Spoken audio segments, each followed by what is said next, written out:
Yes, what's up tout le monde? Bienvenue au Dopamine Podcast. Aujourd'hui avec moi, je suis un ancien joueur de hockey professionnel et maintenant agent de joueur, Nicolas Riopel. Merci d'être là mon gars. Merci de l'invitation, Phil. Ben oui, écoute, ça fait longtemps que ce sujet-là m'intéresse. Tu sais, l'agent de joueur, qu'est-ce qui est derrière ça? Fait que quand on s'est mis en contact, je suis quand pourquoi pas venir sur le podcast en parler. Ben oui. Fait qu'avant de commencer ça, c'est... Tu sais, quand tu me dis que ton parcours est quand même long comme joueur de hockey, ben, tu peux-tu faire un petit résumé puis ta transition après vers le... Ouais, écoute, j'ai commencé comme la majorité des jeunes de nos jours à l'âge de 4 ans, commencé à patiner, commencé à avoir une passion pour le hockey. J'ai commencé comme attaquant, après ça, comme défenseur, maintenant rapidement comme gardien de but. J'ai toujours été passionné par l'équipement gardien de but. Mon idole a toujours été Patrick Roy, quand il faisait ses arrêts avec la mitaine, qui était de la moutarde. Fait que, puis j'ai commencé toute ma jeunesse dans le 2A, qui est maintenant appelé le 3A Elite. Et j'ai joué pour les Gaulois MJ 3, les Gaulois de Saint-Hyacinthe. Après ça, été un choix de première ronde avec les Wildcats à Moncton, où j'ai passé 4 ans et demi, 5 ans, je te dirais, les plus belles années de ma carrière comme gardien de but, parce que junior, c'est une mini-ligue nationale, tu es en pension, tu vas à l'école le matin, les buildings sont remplis à du 8-10 000, c'est ce que tu espérais quand tu étais jeune. Ensuite de ça, j'ai été repêché dans la Ligue nationale en 2009, le fameux repêchage Louis Leblanc à Montréal. Fait que j'ai été un choix de 5e ronde par les Flyers de Philadelphie. Après suite de ça, j'ai été 2 ans dans leur club école. Après ça, j'ai passé une 3e année où j'ai passé un peu de temps dans la East Coast, où c'était en Ligue américaine, dans le club école des Islanders de New York. Le lockout est arrivé. J'ai passé 3 ans en Europe où j'ai vécu des très belles expériences. Première année, j'ai été dans la Ligue d'Angleterre, mais j'étais basé à Dundee, proximité de St. Andrews, pour ceux qui sont des gros amateurs de golf, que je ne suis pas malheureusement, mais c'était de toute beauté, j'ai vraiment adoré ça. Ensuite de ça, j'ai été au Danemark, où ma fille est née, Chloé, maintenant 11 ans. Et après ça, j'ai été une dernière année en France, à Rouen, qui était peut-être à 1 heure et demie de Paris. On a gagné le championnat de France. C'était vraiment une belle expérience. Et je te dirais que après ça, je voyais tous les gardiens de but contre qui je compétitionnais qui faisaient leur entrée dans la Ligue nationale. Que ce soit les Kevin Poulin étaient avec les Islanders de New York. Après ça, tu avais Jake Allen avec les Blues de Saint-Louis. Tu avais Louis Domingue qui arrivait avec les Coyotes d'Arizona. Puis ma femme voyait que je me grattais la tête en me disant « Hey, j'ai 25 ans, qu'est-ce que je fais ici en France? » t'sais? Puis là, elle dit « Ben, donne-toi donc une dernière chance de retourner, de vivre ton rêve. » J'y ai pensé parce que, je te le dis, Phil, en Europe, je vivais la belle vie. La qualité de vie était incroyable. J'avais pratiquement pas de 2 matchs en 2 soirs. Je jouais peut-être 30 à 40 matchs par année. J'avais un très bon salaire versus ce que je faisais en Amérique du Nord. Puis c'est quand j'ai décidé de retourner, je me dis, regarde, quand je vais prendre ma retraite, je ne vais pas me dire avoir su j'aurais donc dû. J'ai décidé de retourner en Amérique du Nord, et à ce moment-là, je commençais à me représenter moi-même. OK. Fait que je sais qu'une de tes questions, c'était ta transition. Ouais. Ma transition est arrivée pas mal proche là. Puis je vais en parler un petit peu plus tard. Mais je suis revenu à 26 ans. Je me suis négocié un contrat dans la East Coast, où mon entraîneur-chef était Éric Veilleux, qui est maintenant entraîneur-chef des Remparts de Québec. Il m'a donné une opportunité. J'ai vraiment fait un bon début de saison. Je commençais à envoyer un petit peu de CV à gauche et à droite aux dirigeants de la Ligue américaine. Et une journée, Julien Brisebois m'a appelé, qui était assistant GM du Lightning à Tampa Bay, avec Steve Yzerman à l'époque. Puis il m'a offert un contrat de Ligue américaine. Et à la suite de ça, j'ai signé 2 autres contrats de Ligue américaine avec le Crowns de Syracuse, le club école du Lightning, pour finalement le dernier camp d'entraînement que j'ai eu à 28 ans. J'ai joué mon premier match en Ligue nationale avec le Lightning. J'étais habillé, c'était un match hors concours. Je n'avais jamais eu l'opportunité d'en faire avec les Flyers. Puis c'est là que j'ai vécu mon mini-rêve là, au MLD Arena contre les Hurricanes de la Caroline. Chris Ward était l'autre gardien de but Fait que c'était vraiment un moment spécial. Puis à la suite de ça, ben, je venais d'avoir 29 ans. Ma femme, elle avait décidé de rester à la maison avec ma fille et sa fille aussi, proximité pour l'école. L'année suivante, après ça, la plus grande commençait le secondaire, la plus petite commençait le primaire. Ça faisait quasiment 8 ans que ma femme et moi, on déménageait à chaque année. Ça commençait à être un peu plus difficile. Fait qu'on voulait se poser. Et ça faisait déjà 3 ans que je me représentais moi-même et je commençais déjà à représenter certains de mes anciens coéquipiers, certains de mes chums qui jouaient avec moi dans l'East Coast, dans l'Américaine, qui étaient curieux de savoir comment c'était en Europe. Puis c'est comme ça, j'étais comme, ben, écoute, moi, si tu veux, j'ai des contacts en France, en Angleterre, au Danemark. Je connais les bonnes organisations, je connais les belles villes, je connais le train de vie, je connais les salaires, je connais, tu sais. Puis, de fil en aiguille, c'est de même que ça a commencé.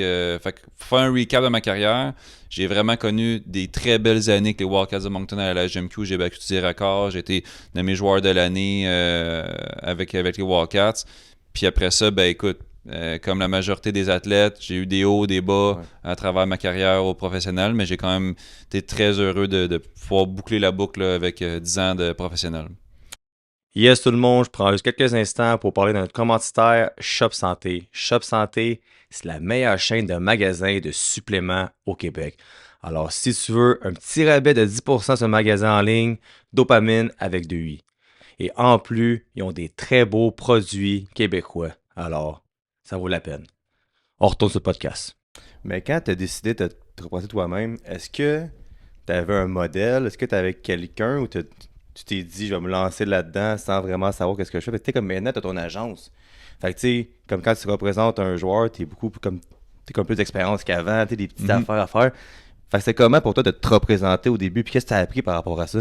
Ben écoute, quand j'étais plus jeune, là, vers l'âge de peut-être 13-14 ans, c'est là que les agents commençaient à venir parler à mes parents. Tu sais, je me souviens, je commençais même à dire ça à une couple de mes chums, hey, lui est venu me voir, lui est venu me voir, lui est venu me voir, puis il me disait, ouais, mais lui, il représente lui dans le national, puis lui dans le national, puis tu sais, il y avait des agences qui me disaient, ok, ben nous, on te paye un gym dans ton sol pour que tu t'entraînes tout le temps, hey, nous, on te paye un équipement de hockey, hey, nous, on te paye ci, on te paye ça.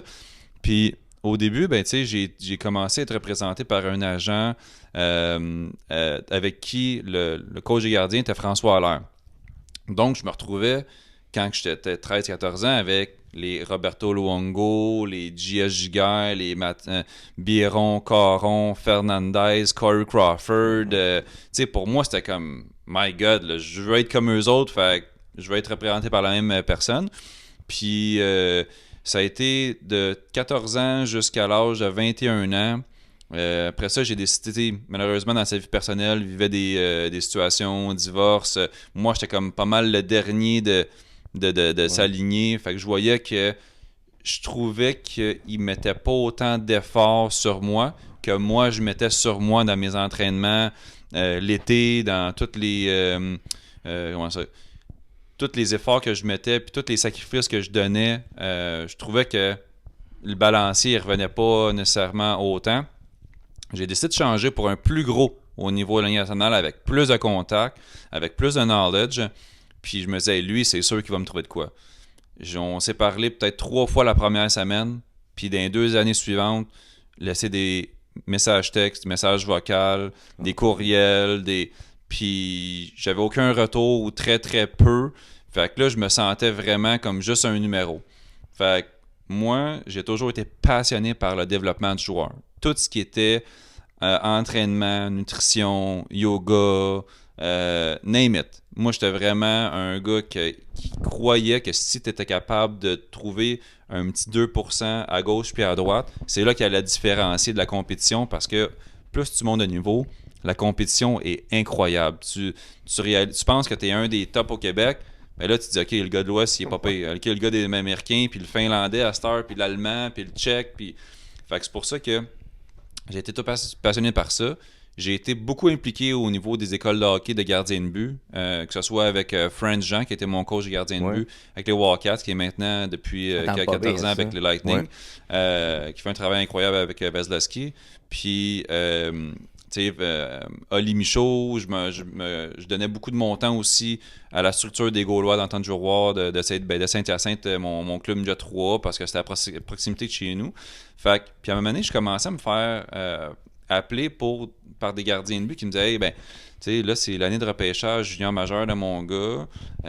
On n'a pas d'agent, mais là, il y a des clubs qui appellent, ils envoient les documents, ils veulent des entrevues pour le repêchage. Es-tu capable de me guider? Fait qu'au début, je te dis, Phil, jamais dans la pensée que je voulais devenir agent. C'était comme, hey, ben, si je peux aider un Québécois à se guider, parfait. Puis là, ben, écoute, un gars qui était listé 5e ronde sort 2e ronde. Je trouve des camps d'entraînement à 2-3 jeunes dans la LGMQ, mais tu sais, eux autres, ils réalisent leur rêve de TQ parce que ils puissent mettre une casquette, que ce soit les Saguenay-Chicoutimi avec un chandail, puis dire, hey, moi, là, plus tard, là, j'ai fait le camp d'entraînement des Saguenay-Chicoutimi, tu sais. Ça a allumé quelque chose en moi. Quand j'ai parti en Europe, la première année du lockout, où j'étais basé à Dundee, en Écosse, j'ai reçu un appel, un avocat qui s'appelle Étienne Lafleur, qui est maintenant mon associé, mon meilleur chum, cofondateur de l'agence Propulsion, que lui m'a appelé puis m'a dit, écoute, un de nos amis en commun m'a fortement recommandé de t'appeler. Moi, mon background, c'est pas joueur de hockey. Je suis un avocat, j'ai fait mon barreau. Puis, de quand j'ai écouté le film Jerry Maguire, j'ai toujours su que c'était ça que je voulais faire dans la vie. Puis, tu peux parler à tous mes chums d'enfance, ils savent que j'ai toujours voulu être agent sportif. Puis, bien souvent, pas tout le temps, bien souvent, il y a 2 façons de devenir agent. Soit par un background que tu as joué au hockey, ou tu as le background académique. Puis il dit, moi, quand j'ai vu que je patinais pas super bien, j'ai tout de suite été dans le background académique. Puis il dit, fait que là, on a des intérêts en commun. Il dit, serais-tu intéressé à rentrer dans la représentation sportive? Là, j'ai commencé à penser, puis je me suis dit, écoute, Étienne, il y a une règle que je veux tenir. Si on marche ensemble, il y a une règle que je veux tenir. Représenter les joueurs de la même façon que moi, j'aurais voulu être représenté. Il dit, parfait, Nick. Il dit, ça me va. Puis à ce jour, Phil, si tu parles à tous mes joueurs, je suis pas mal sûr qu'ils vont dire, écoute, Nick, il évite sa gâchette. Puis qu'est-ce qui nous différencie? Puis qu'est-ce que moi, j'aurais voulu avoir quand j'étais plus jeune? Proximité. Je pense que c'est vraiment important d'être proche avec ton athlète, avec le joueur. Fait que tu sais, moi, là, je vais voir peut-être entre 180 puis 220 games par année, le pied dans les arénas. Je pense que c'est important de voir le joueur, que le joueur sache que tu es présent, de discuter face à face avec que ce soit le joueur, avec des gars, des recruteurs, que ce soit au niveau de la LHMQ ou Ligue nationale.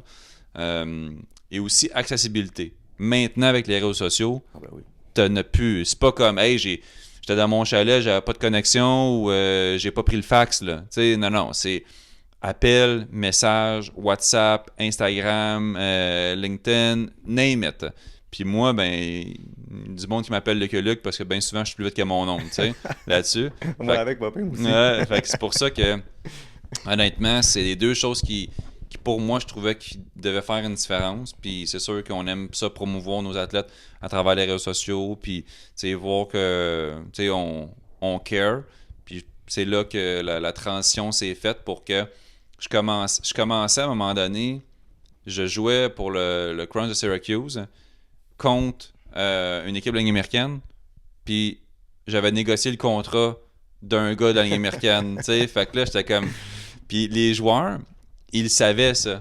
Fait que, tu sais, des fois, on fait tout le temps des jokes, là, comme money on the board quand t'as le moment de la famille, whatever. Mais puis là, les gars, ils disaient comme, y a-tu quelqu'un, l'autre bord, qui représente un joueur? Puis là, tu sais, ça faisait des moments cocasses. Puis j'ai toujours eu un grand respect par les dirigeants de la Ligue nationale, par les dirigeants de la Ligue américaine. Quand j'envoyais mon CV ou que je lui parlais d'un autre joueur, sachant très bien que j'étais encore actif, toujours très professionnel. Je pense qu'il savait de la façon que moi, je travaillais, comme mon éthique de travail, ma façon de gérer les affaires, vraiment, de pouvoir être en mesure de porter un différent chapeau selon le moment.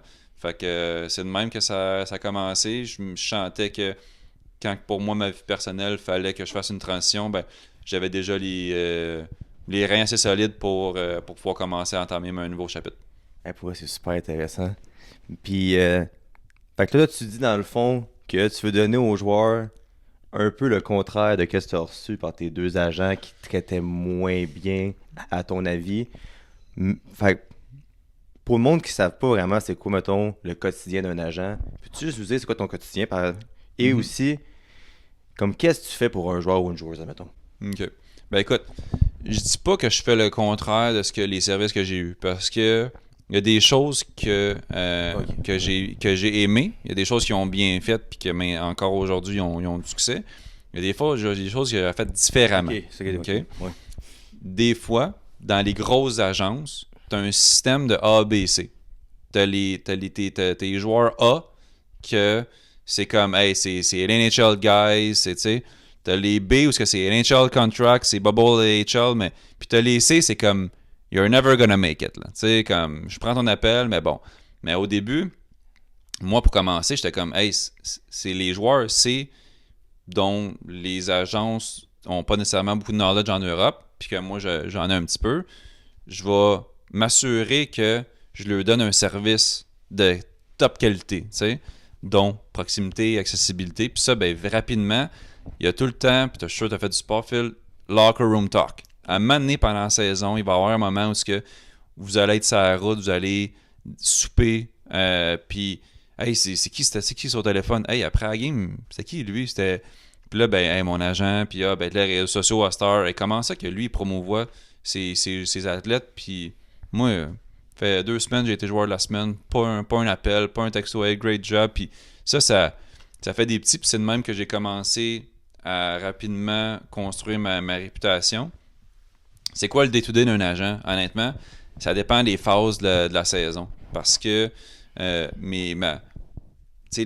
la saison, elle commence au mois mois septembre environ. Là, le mois d'août, ça commence septembre, tout le monde est à leur camp d'entraînement. Là, il faut se checker, ben, s'il n'a pas fait l'équipe ou il a fait l'équipe. Ou, après ça, je te dirais que octobre-novembre, c'est plus mollo. Puis là, c'est plus du suivi. Tu regardes un petit peu le début de saison, beaucoup de recrutement, beaucoup dans les arénas, voir c'est qui les jeunes prospects. Tu fais beaucoup de suivi aussi auprès des recruteurs, que ce soit à la Ligue nationale, au junior majeur, sur le début de saison de tes athlètes. Et après ça, ben, mois de décembre, les trades. Fait que là, t'as beaucoup de personnes qui sont nerveuses. T'essaies de gérer il y a beaucoup de monde qui sont heureux. Il y a certaines personnes qui sont mécontentes de leur sort. Fait que t'essaies de gérer un petit peu. OK, y a-tu une place, une meilleure opportunité, un trade qui fait du sens pour le joueur, pour l'équipe. Et ensuite de ça, ben, je te dirais que le mois de février, ben là, c'est le trade deadline en Europe. 15 février, là, ça, c'est bien souvent le 14. Je passe une nuit blanche parce qu'en Europe, sont 6-7 heures plus tard que chez nous à Montréal. Fait que là, tu veux absolument dire, OK, ben, des fois, il y a des équipes qui veulent un défenseur ou un joueur de centre, puis sont prêtes à payer le gros cash quasiment, ce que le joueur faisait pendant la saison pour les 2 mois qui restent pour un petit push d'un playoff. Ben là, des fois, tu essaies d'avoir s'il y a des opportunités qui sont là pour le joueur. Puis un coup que le 15 est passé, c'est tout de suite à l'attaque pour la saison prochaine. Fait que là, l'Europe, le recrutement est déjà commencé. Beaucoup des équipes qui me demandent mes listes, mes joueurs. Je fais la demande de mes joueurs selon leurs attentes, ce qu'ils veulent. Puis je te dirais que là, après ça, mois de mars, avril, c'est encore le recrutement, mais les playoffs, que ce soit midget, que ce soit junior majeur, ça arrive. Après ça, ben là, mais les fins de saison, recap, on reste là, on bouge en Amérique. Les playoffs dans la LPHF arrivent. Après ça, ben, mois de mai, là, tu prépares tous les entraînements des jeunes athlètes. Les plus vieux, après 5-6 ans, quand tu sais c'est quoi la routine, tu as vraiment besoin de t'en occuper. Mais les plus jeunes, tu vas être sûr de les encadrer sur leur plan de développement, dans le gym, ça glace, power skating, skills, nutrition, psychologue sportif, name it, là. Fait après ça, ben, mois de juin, les repêchages. L'année passée, j'ai eu 3 repêchages. Repêchage de la JMQ, repêchage de l'PHF, repêchage de la Ligue nationale. Mois de juillet, free agency. Fait que là, tous ceux qui n'ont pas signé, il faut que tu les signes. Puis Puis là, le mois de juillet, où il arrive, là, ça recommence à être un petit peu la finalité, puis là, ton low season, fait que tu recommences. Fait que, tu sais, souvent, mettons, mon day-to-day, le jour, je me réveille, quand c'est le temps en Europe, surtout le recrutement, je me réveille environ vers 5h30, parce que là-bas, il est déjà, tu sais, 11h, 11h30. Fait que faut que tu commences à enclencher un petit peu d'affaires. Pendant la saison, tu sais, j'ai un coup que ma fille s'en va à l'école à 8h, là, je peux commencer à enclencher le travail, mais pendant le big season, là, le recrutement là, de mois de mars jusqu'à juin, là, je dirais que la majorité du temps, c'est 5 heures le matin. J'essaie de séparer mes journées en deux. J'essaie de prioriser l'Europe l'avant-midi. Tout le temps en me donnant... Je me conditionne à m'entraîner de 8 à 9. Un coup que ma fille est partie à l'école, j'ai un gym à la maison de 8 à 9 parce que je pense que c'est bon aussi de promouvoir que c'est difficile. J'ai toujours pensé que c'était difficile pour, mettons, une nutritionniste qui est overweight de 40 livres à donner des trucs. Hein. Fait que je me dis, ben moi, je peux pas dire que à un kid ou à pousse, ben ça, pousse, entraîne-toi, prends soin de ton corps, prends soin de ta santé mentale, prends soin, puis toi, tu rushes comme, tu sais. Puis je suis beaucoup d'influences positives qui ont des grosses business, puis qu'eux prennent le temps. Je me dis, hey, écoute, là, moi, je suis même pas proche d'être comme eux autres, puis il faut que je prenne le temps. Puis je te dirais que, fait que de 9 jusqu'à midi et demi, l'Europe. Puis de 1h après le dîner jusqu'à 4h, l'Amérique du Nord, que ce soit au niveau professionnel ou junior ou prospect, ou tu sais. Fait que, tu sais, parler aux recruteurs nationaux, parler aux recruteurs junior majeurs, voir c'est quoi leur feedback, voir qu'est-ce que les joueurs vont améliorer. Puis écoute, le soir, un coup que ma fille est couchée de 8h30 à 9h30, encore là, beaucoup de Zoom, beaucoup de rencontres avec des familles, beaucoup de rencontres avec des joueurs, parce que les joueurs, surtout les plus jeunes ou même les juniors, sont à l'école pendant le jour. Fait que faire des recaps un petit peu sur leur game, voir comment que ça s'est passé leur dernière fin de semaine, le dernier mois, comment ils se sentent.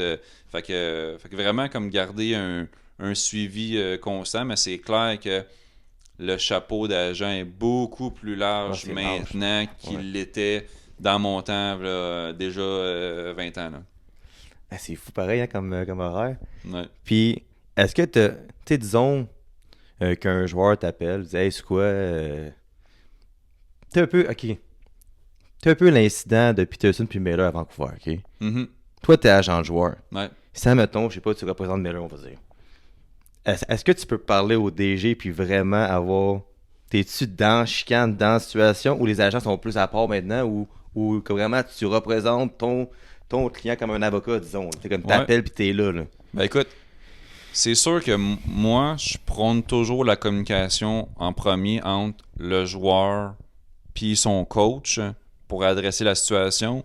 Et même, mettons, parce que le coach, faut qu'il en gère plusieurs, et même le joueur au GM.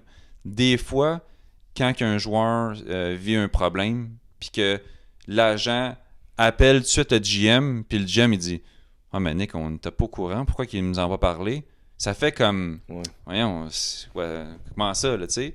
Mais si au moins le DG est au courant, parce que après une intervention du joueur avec le coach, après une intervention avec du joueur avec le GM, moi je viens comme troisième intervention, on dit écoute, tu le sais que le problème est adressé, mon client a été en parler à ton coach telle date, voilà, un mois. Vous voyez que ça n'a pas nécessairement de changement, que ce soit un mécontentement d'une situation comme Miller-Peterson ou du sang de glace ou des responsabilités, peu importe, ou la pension, tellement de choses qui peuvent arriver. Puis là, ben, je viens juste en reparler. Toi, tu vois quoi de ton bord? Moi, je suis pas dans le day-to-day. Fait que tu sais, des fois, il faut tout le temps, le joueur, il a des émotions, il peut te dire bien des affaires, ce que lui pense. Faut que tu gardes, ok, parfait, je t'entends. Le GM, aussi, ça se fait quoi, là, tu sais? Puis souvent, des fois, dans le temps de glace ou dans des responsabilités, je m'assure toujours aux joueurs de dire, je veux juste m'assurer de quelque chose. Est-ce que ton éthique de travail est irréprochable? Oh ouais, je te dis, je travaille comme un chien. Parfait. Ton attitude, es-tu irréprochable? Même si tu es un petit peu moins veux gagner, Tu fais ça à baboune ou non, je te le dis, Nick, je suis comme le clown dans la chambre, je mets un smiley face, puis tout est beau, tu sais.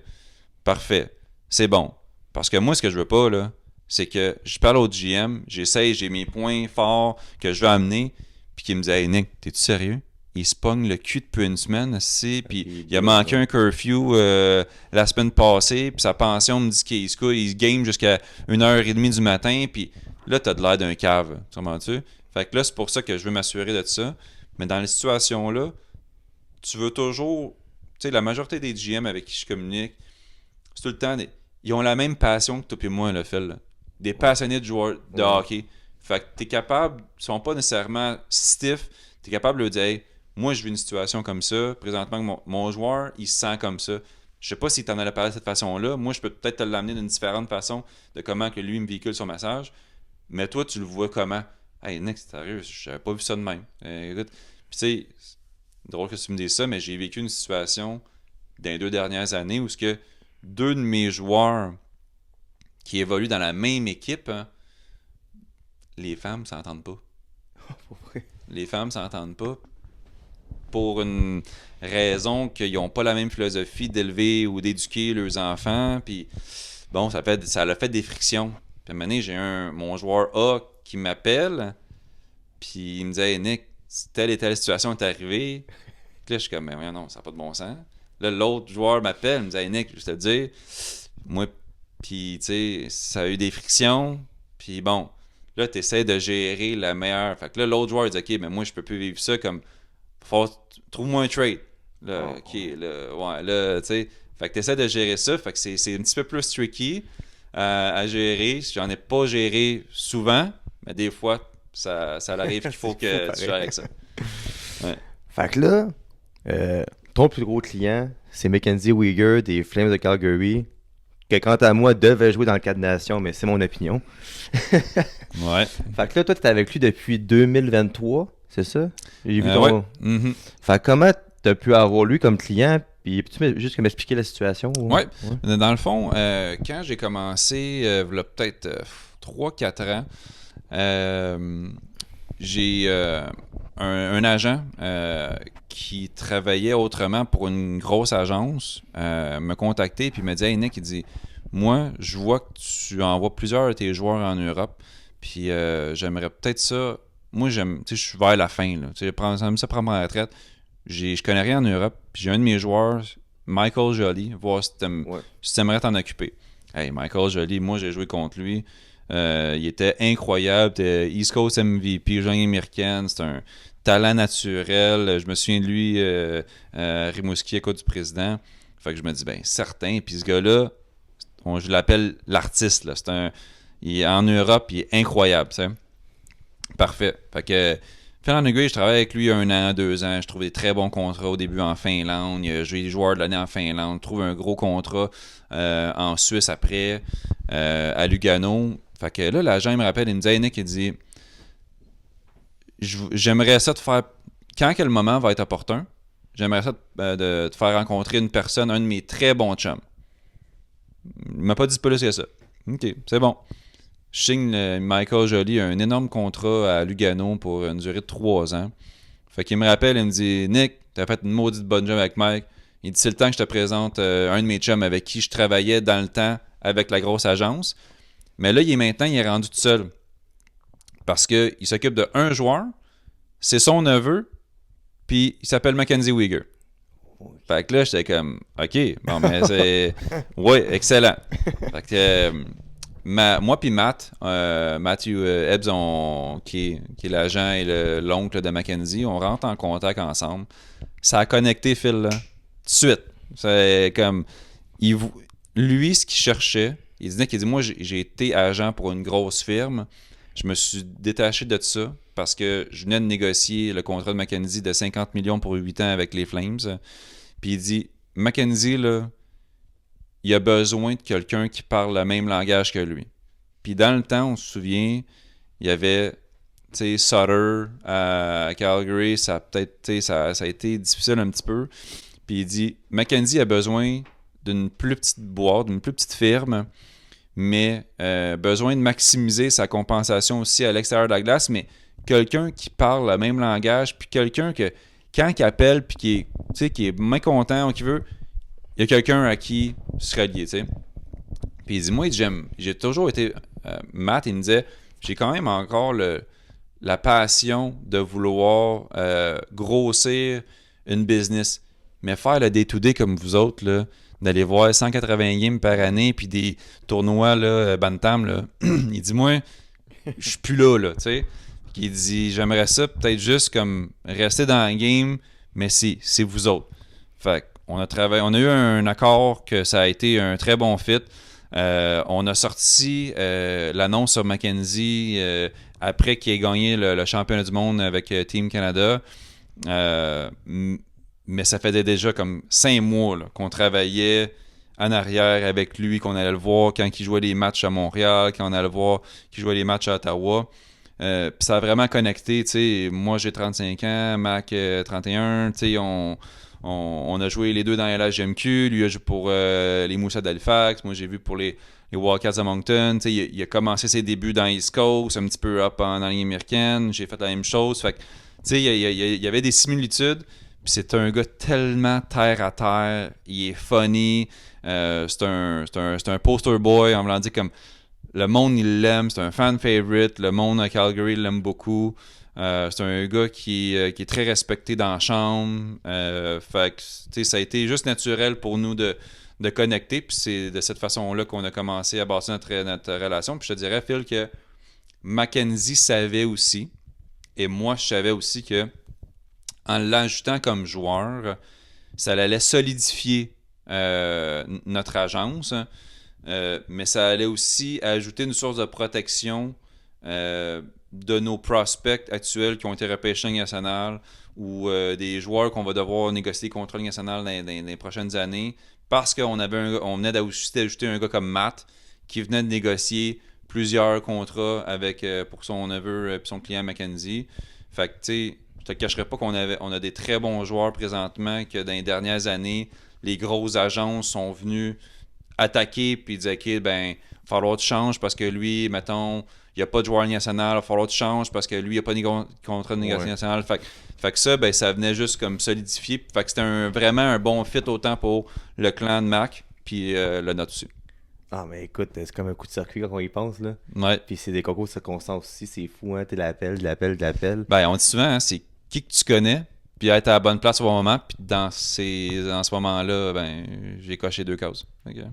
Ah, ben exactement, tu sais, que la raison pourquoi on se connaît aussi, c'est à cause de ta cliente Amy Fecto qu'on salue.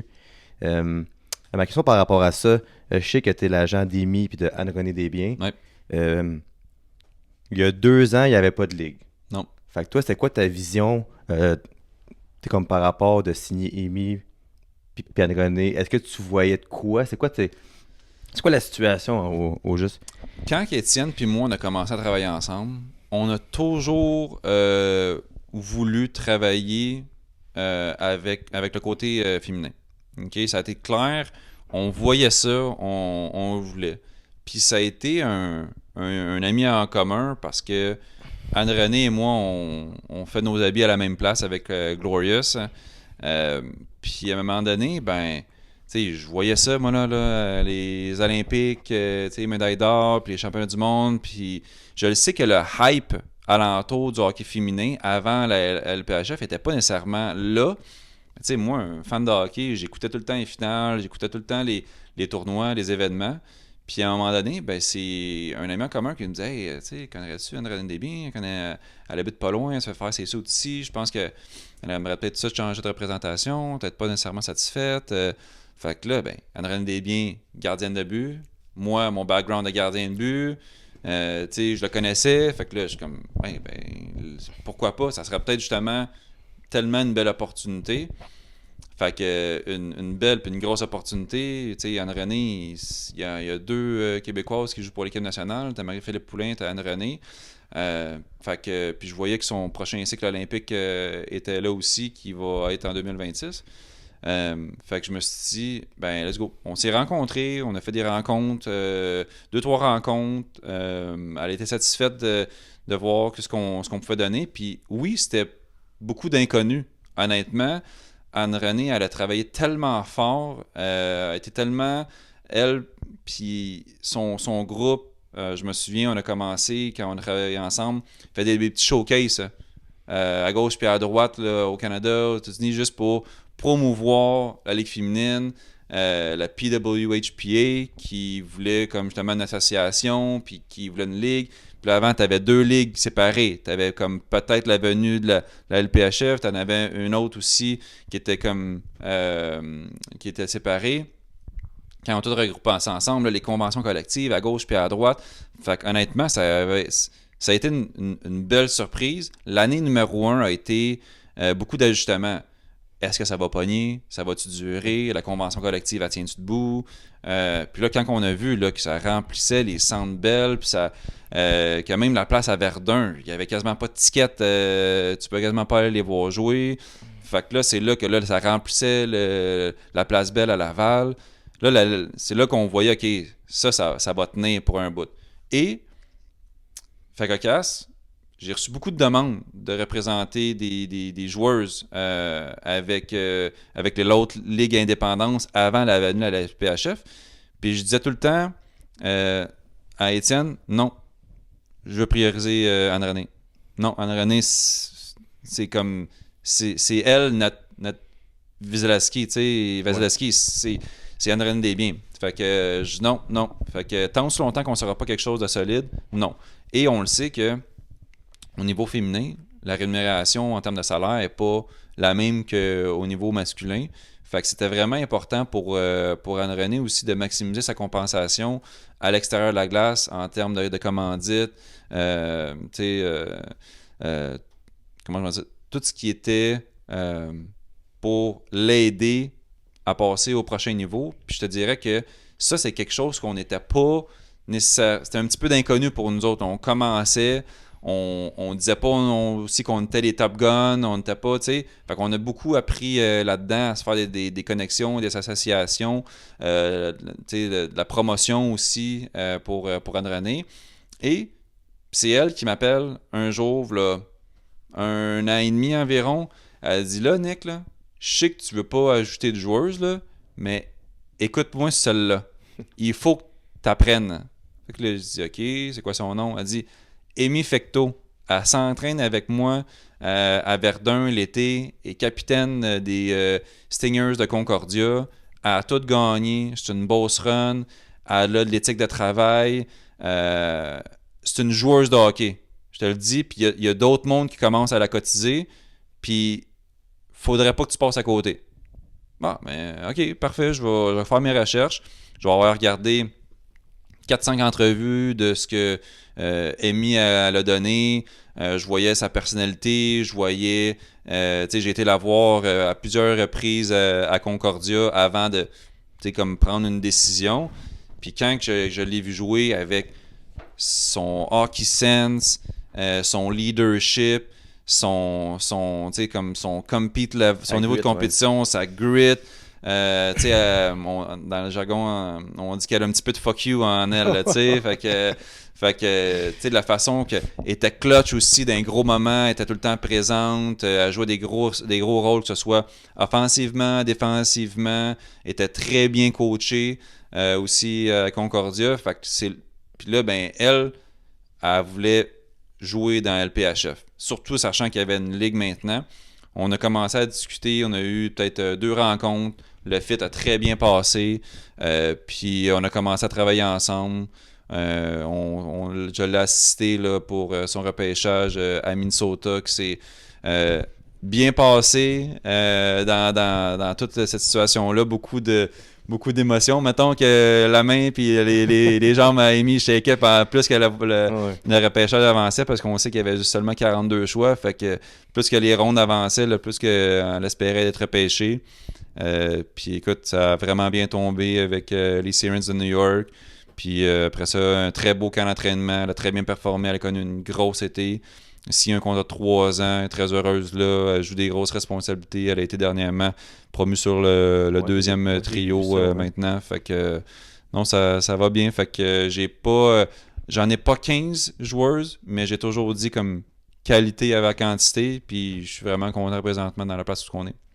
Ben, je pense qu'en ce moment, mis à part Marie-Philippe Poulin, je te dirais que c'est deux des joueurs les plus populaires quand même. Tu sais, je veux dire, comme on s'est dit l'autre fois, tu sais, comme Amy a quand même un bon following, puis c'est quelqu'un qui est attachant, tu sais. Ouais. Fait que, tu sais, son following, il est fou, tu sais, puis je le dis tout le temps, là, tu sais, qu'elle a 5000 followers, elle met de quoi, puis ça explose tout le temps, tu sais. Fait que je pense que pour toi, pour ta compagnie, c'est bon d'avoir une fille de même, que le qui travaille aussi, mais qui travaille fort, puis qui va devenir une meilleure joueur, c'est sûr, là. Ben oui, puis tu sais, elle est aimée partout où ce qu'elle a passé. Que ce soit au Limoilou, où ce qu'elle a connu des succès, que ce soit avec Concordia, que ce soit maintenant, tu sais, ça a pas pris de temps, là, mais même au camp d'entraînement, elle commençait déjà à être, tu sais, une favorite parmi tu sais, le locker room, la chambre. Fait que, puis quand elle vient jouer à Montréal, il doit avoir quasiment une cinquantaine d'amis, familles qui sont tout le temps là pour l'encourager. Tu sais, présentement, elle est encore jeune, à la fin. Oui, un de ses objectifs, c'était de jouer dans LPHF. Mais ce qu'elle veut aussi, c'est éventuellement de se greffer une place à l'équipe Canada. Elle travaille très, très fort. Elle met beaucoup de temps, beaucoup d'efforts dans son entraînement d'été. Mais aussi, elle s'implique énormément dans la communauté. On le voit, on l'a vu autant à Montréal, où elle a été entraîneur pour des équipes mineures féminines. On le voit encore là, très impliqué au niveau de la communauté à New York, où elle va beaucoup dans tous les événements possibles qui touchent la relève féminine, sportive, et là, ta voix là.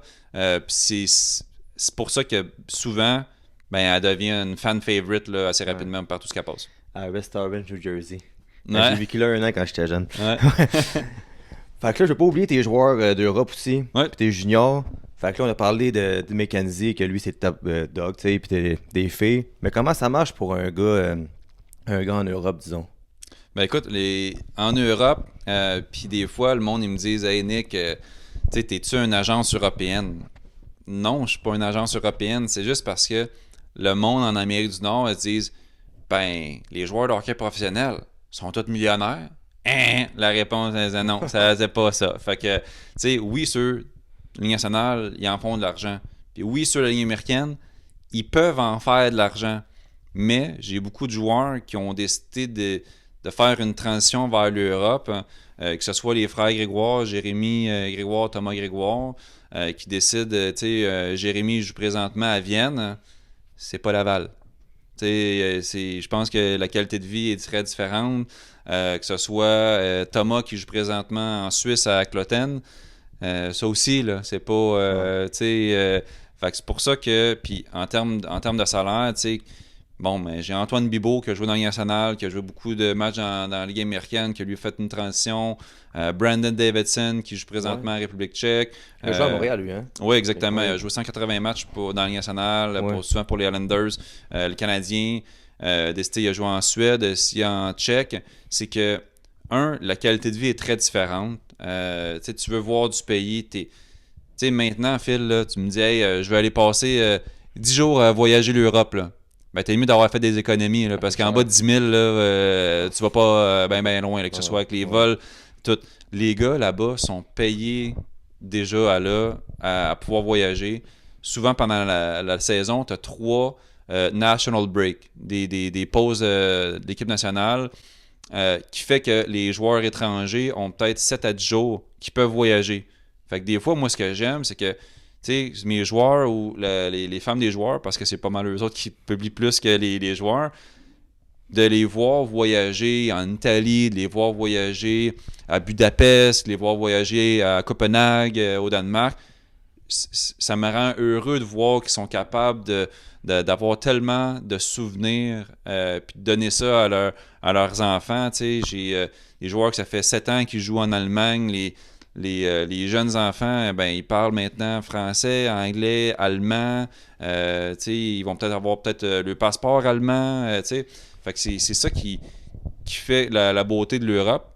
Je te dirais que aussi, le salaire est très différent. Ouais. T'es payé net. Fait que Si ici, mettons, un Canadien, c'est 1 million, mais c'est pas 1 million dans tes poches. Tu sais, là-bas, quand tu négocies un contrat, que ce soit 200-300 000 euros net, ben, tu repars dans tes poches avec 200-300 000 euros net. Les équipes payent les taxes, les frais, les impôts.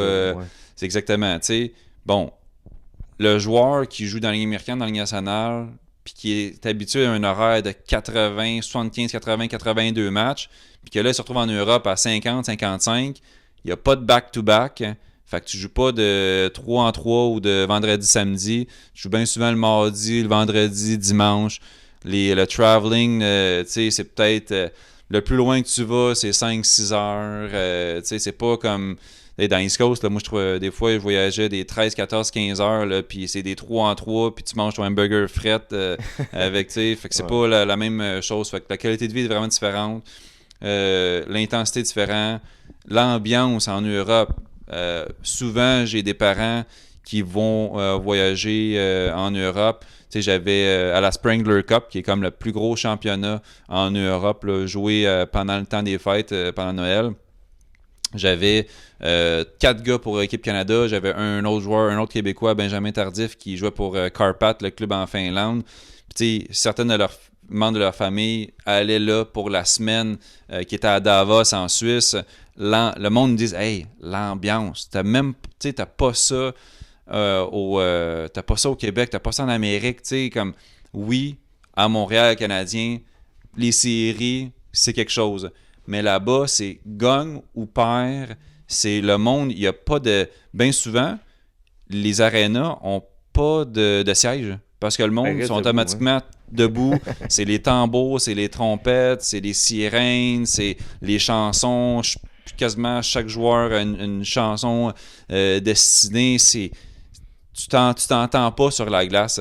Fait que c'est ça qui ajoute une ambiance différente, mais je pense que c'est de passer plus de temps en famille, plus de temps à la maison. Ton corps aussi, quand tu es allé en Europe, c'est peut-être un petit peu plus vers la fin, fin vingtaine, 26, 27, 27, 28, 29 ans, où ce que là, tu te dis, OK, le grind là, que j'ai vécu en Amérique du Nord, là, je pense que je vais prendre un petit break, je vais visiter, je vais regarder, je peux me faire... Tu sais, les joueurs qui font peut-être 100 000 mettons, au niveau de la Ligue américaine, le monde peut penser que c'est beaucoup, 100 000 au niveau de la Ligue américaine, mais il y a bien souvent des joueurs qui font 100, 150 000, 200 000 euros net en Europe versus...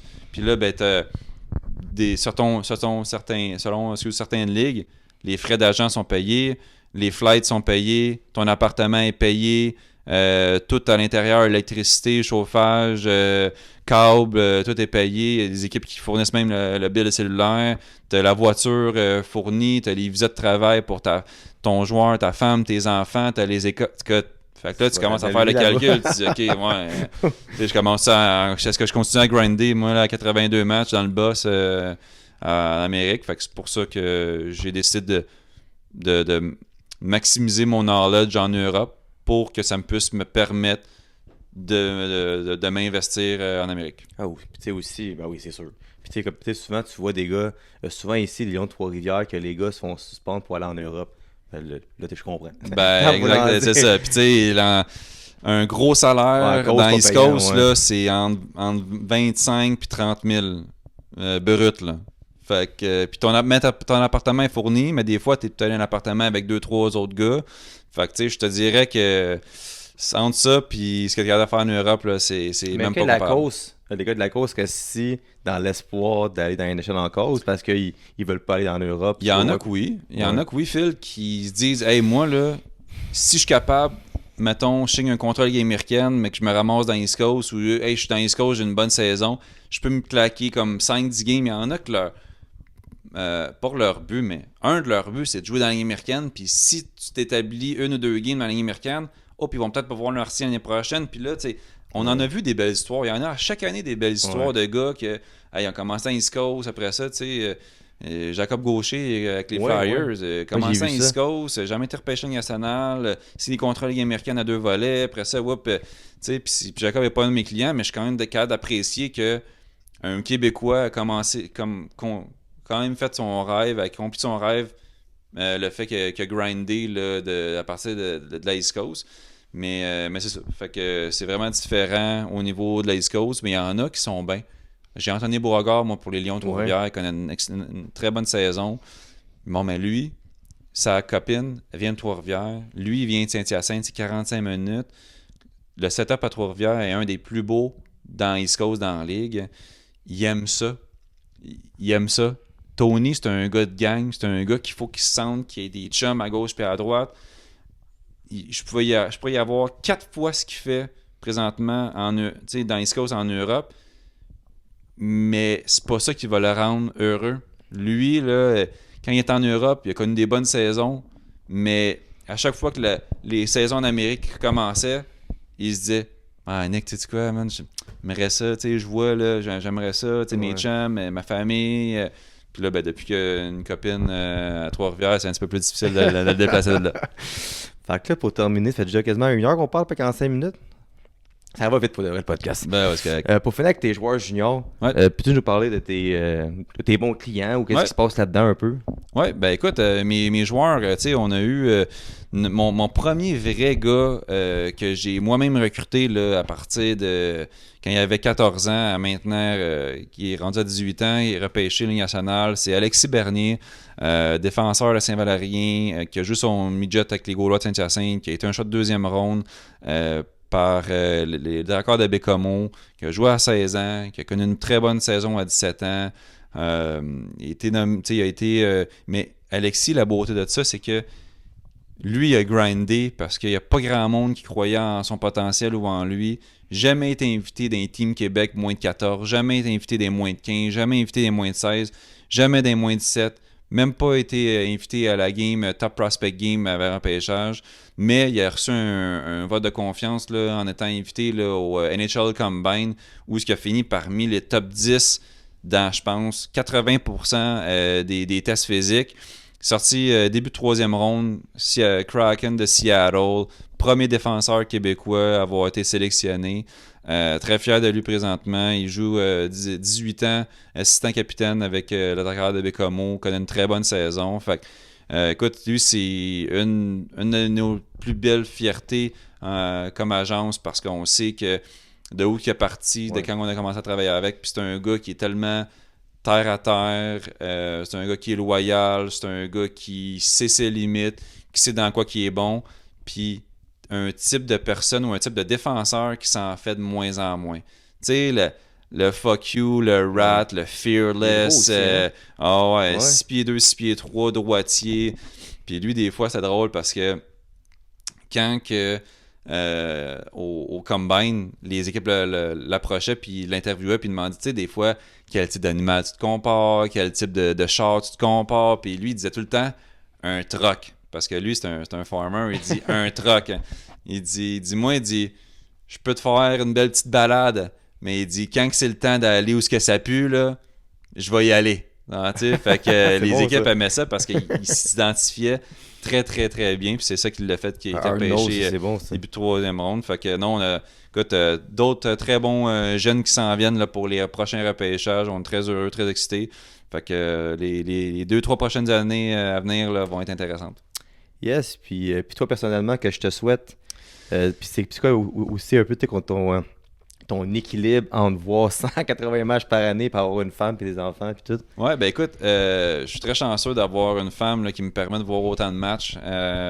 Écoute, on a deux filles, mais je dis tout le temps qu'on a 50 autres enfants, mais j'ai une chance, Caro, ma femme, c'est une femme qui est très beaucoup d'entrepreneuriat en elle, gère des business, elle a de la drive pour le succès, fait qu'elle comprend aussi ce que je vis. Elle sait que je suis passionné de hockey. Le vendredi, puis le samedi, puis le dimanche, bien souvent, elle sait que je suis pas à la maison, je suis sur la route. Mais écoute, elle me permet justement de voir beaucoup de matchs. Elle s'identifie beaucoup aussi. Nous, on gère ça comme une famille. Hein, fait que tout le monde sait c'est qui ma femme. J'ai aussi dû négocier un petit deal avec elle quand j'ai pris ma retraite parce qu'elle savait que je devenais agent de joueur. Le nombre de soirs que je pouvais aller de mon côté voir des matchs. Mais tu sais, un coup de notre fille est couchée, elle est dans son bureau, moi je suis dans mon bureau pour 1 heure parce que on aime ce qu'on fait comme job. Puis ben on est deux workaholics. Puis après ça, ben on se retrouve pour un petit moment là, pendant 1 heure, là, écouter nos émissions, chacun de notre Allô, côté. Pacini. Exactement, exact. Pacini, écoute, c'est le restaurant préféré de ma femme puis de ma fille. Fait que on manque pas une occasion d'aller là, c'est sûr. Une dernière question. As-tu un conseil pour un jeune joueur, que ça soit de bien t'entourer, comment choisir un bon agent, ou peut-être te vendre aussi? Ouais, ben écoute, un conseil à un jeune joueur, je dirais qu'il faut que faut que tu sois passionné. Je te le dis, Phil, t'as beau être bon, si t'es pas passionné, il y a un niveau là que tu vas en trouver un meilleur que toi et encore plus passionné. Puis ça, ben, tu peux le trouver au niveau midget 3, tu peux arriver au junior, Ligue américaine, mais si ton but ultime, c'est Ligue nationale, il faut qu'à chaque jour, tu dises de quelle façon que je peux être 2% meilleur. Parce qu'il faut que je me compare à l'Allemand, le Finlandais, le Tchèque, le Russe, le gars de l'Ouest, le gars de l'Ontario, l'Américain. Puis ça, ben, écoute, il y a très peu d'élus. Fait que moi, je dis, tu sais, faut que quand tu décides de prendre ta retraite, puis je sais que des fois, 14-15 ans, le monde dit, hey, je vais jouer 45 ans. Éventuellement, tu vas peut-être prendre ton souffle un peu plus avant ça. C'est vraiment dire, quand tu prends ta retraite, hey, avoir su, j'aurais donc dû. C'est la phrase que moi, je voulais pas me dire, puis je suis fier d'avoir poussé, puis que ma femme m'ait poussé justement à refaire un petit dernier push vers l'Amérique. Mais c'est ça, c'est vraiment l'éthique de travail. Le monde va te juger par ton éthique de travail. Puis il y a souvent quand que il y a un de mes coachs juniors qui me dit, tu sais, les recruteurs Ligue nationale, là, il y a une raison pourquoi que les équipes Ligue nationale investissent des millions en scouting, c'est pour voir tout ce qui se retrouve pas sur une feuille de stats. L'éthique de travail, ton attitude, le deuxième effort, bloquer des shots, exactement. Fait que tu sais, c'est pour ça que le caractère. Fait que c'est vraiment une passion. Je pense que quand moi je vois, quand je suis sur la route, puis que je vois des jeunes jouer dehors, tirer filet ou tirer des pucks, ou que je vous rencontre des familles qui me montrent le sol puis que décapité parce qu'ils shot 50 pucks à chaque soir, ou qu'ils jouent au mini-hockey, ou que j'en vois plusieurs sur la glace, ben c'est ça, c'est la passion, c'est vraiment juste de faire vivre ça, parce que c'est tellement difficile de se rendre jusqu'au bout, mais quand tu es passionné, ben comme moi je l'étais puis que je le suis encore, ben on n'appelle pas ça des sacrifices, parce qu'on le fait pour l'amour du sport, là. Yes, merci Nick, c'est super intéressant pour elle. Ben, merci de l'invitation. Fait qu'on peut te suivre sur quel réseau? Écoute, je suis quand même assez connecté, que ce soit sur Instagram, Nick Riopel agent, que ce soit Propulsion Hockey, Twitter Riopel N, Facebook, écoute, LinkedIn. Vous n'aurez pas de misère à me trouver, certain. Yes, puis de mon côté, si vous voulez vous abonner à ma chaîne YouTube, ça coûte rien puis ça fait avancer le projet. Aussi, j'ai Spotify, Balado, j'ai mes 3 comptes Instagram, j'ai Dopamine Fitness, Dopamine Podcast, puis Coach Phil avec 2i. Alors merci beaucoup tout le monde, à la prochaine.